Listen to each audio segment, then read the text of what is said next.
rencontrer les populations parce que ENDA et ses partenaires sont engagés à produire un document de contribution aux politiques nationales.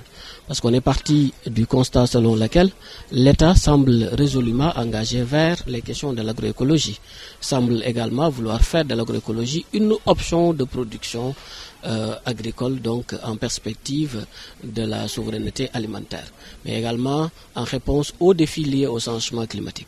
Et donc on s'est dit que la société civile qui, depuis les années 80, quand je prends le cas de ENDA, a évolué dans les chantiers de l'agriculture avec les organisations paysannes, avec les exploitations familiales en particulier, aujourd'hui il reste convaincu que l'agroécologie est la solution.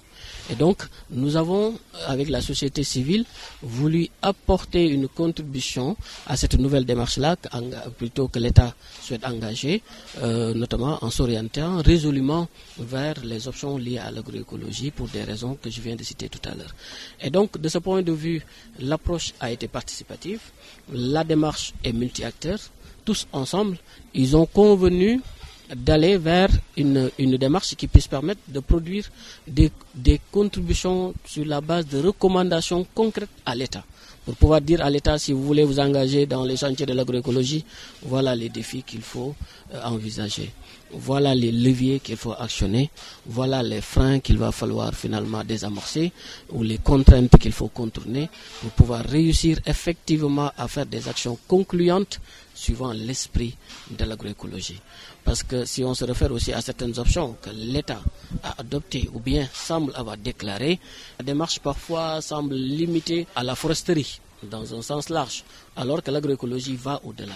C'est un ensemble de principes, une démarche beaucoup plus holistique qui permet finalement d'envisager l'ensemble des dimensions qui peuvent être pertinentes quand on est dans une exploitation.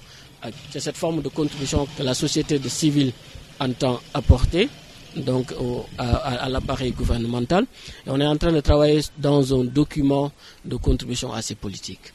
Le travail a commencé déjà. Nous avons produit un pré-rapport et pour nous, il faut aller également consulter les populations à la base.